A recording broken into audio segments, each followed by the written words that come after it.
Hey guys, and welcome to this training on the monitor console. We're going to go through each layer of process and setup, and then we're going to get into some mixing.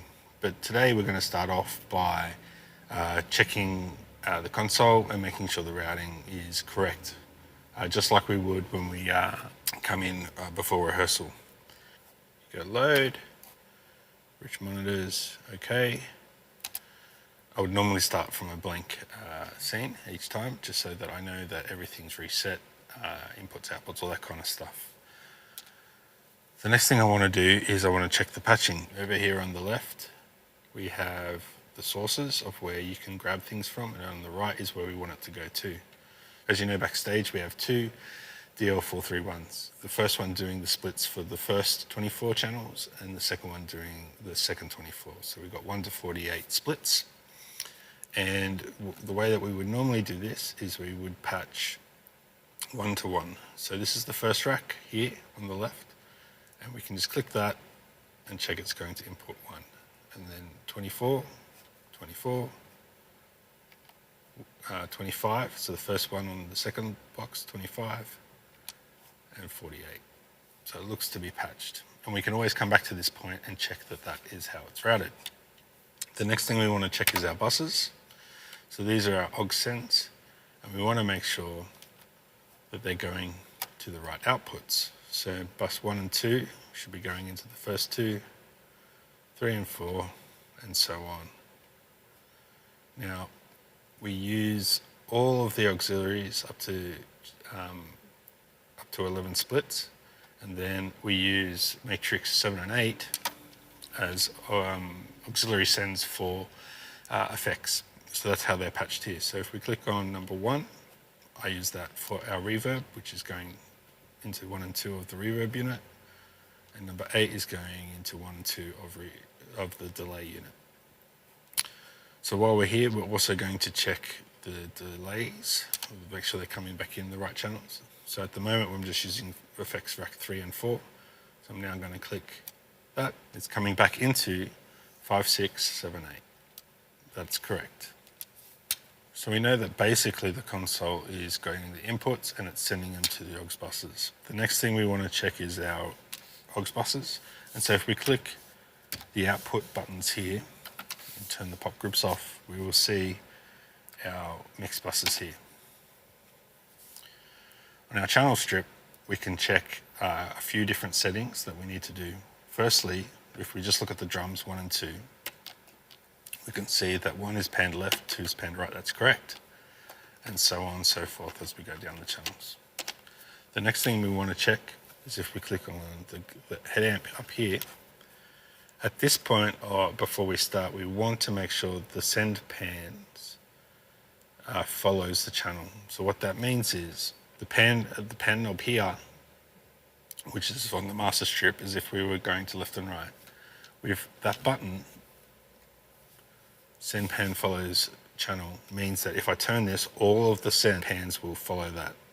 So for example, in the drums, if I was to pan this, you can see that all the channels there are following it.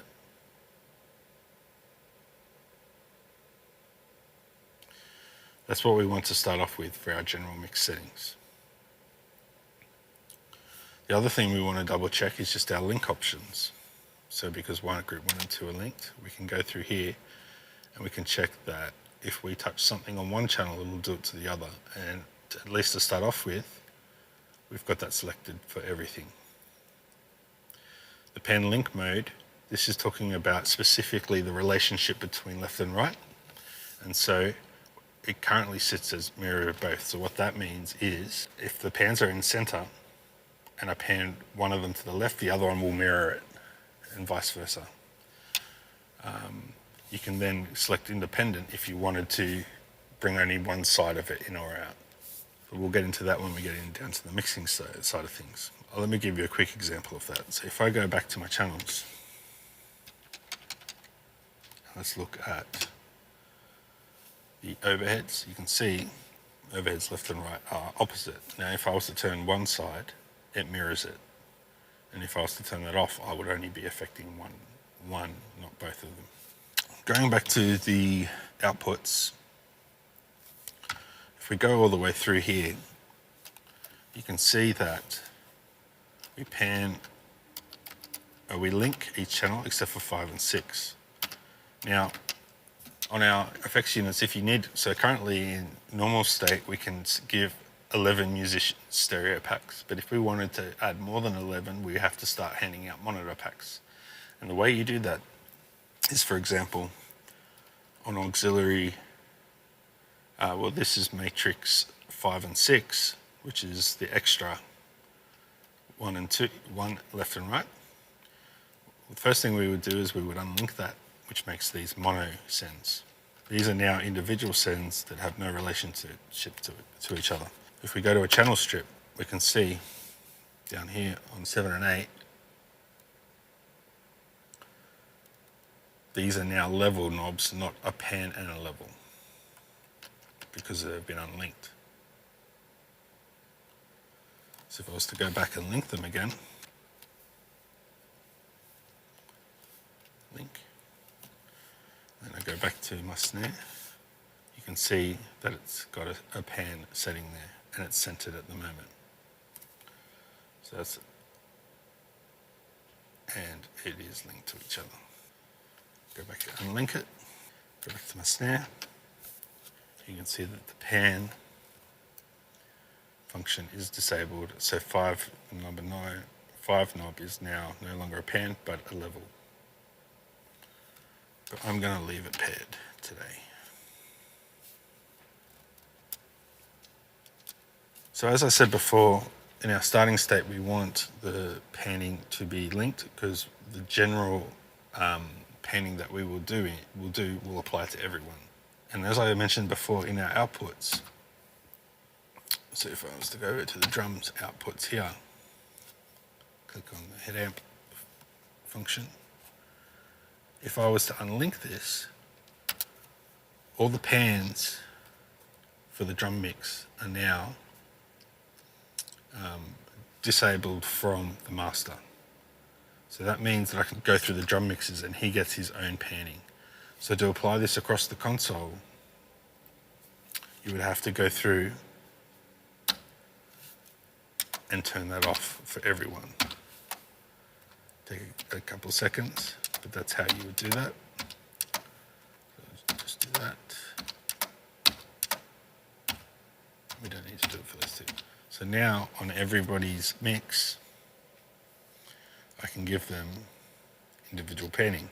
Let me show you. So if I go to my snare, whereas previously this knob would affect everyone. Go back in the center.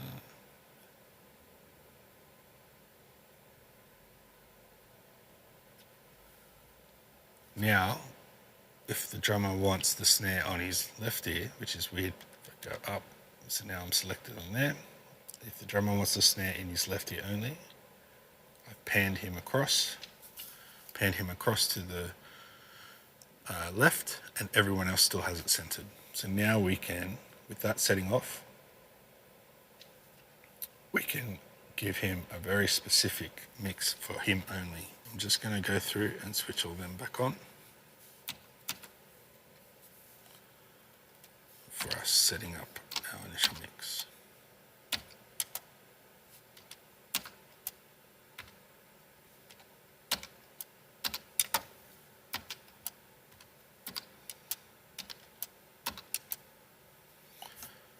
Done. So for the purpose of demonstration, I'm going to bring up my handheld here. I've switched it on, and if I talk into it, you can see that there's level on this channel, and it's coming into the console. So I'm going to do a check to all the packs, and here's how we do that.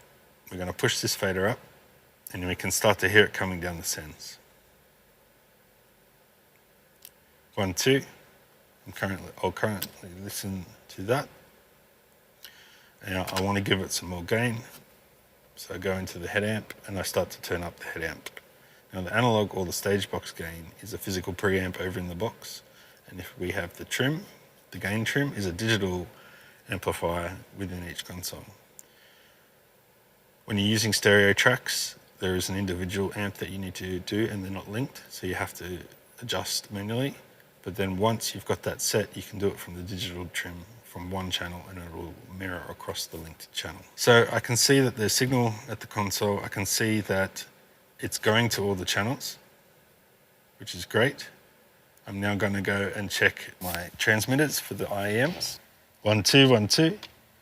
And they're all getting signal. And then the last piece of the puzzle is we check a pack. So I'll grab the drummer's pack. So as you can see, I've got base signal coming down my channel strips here.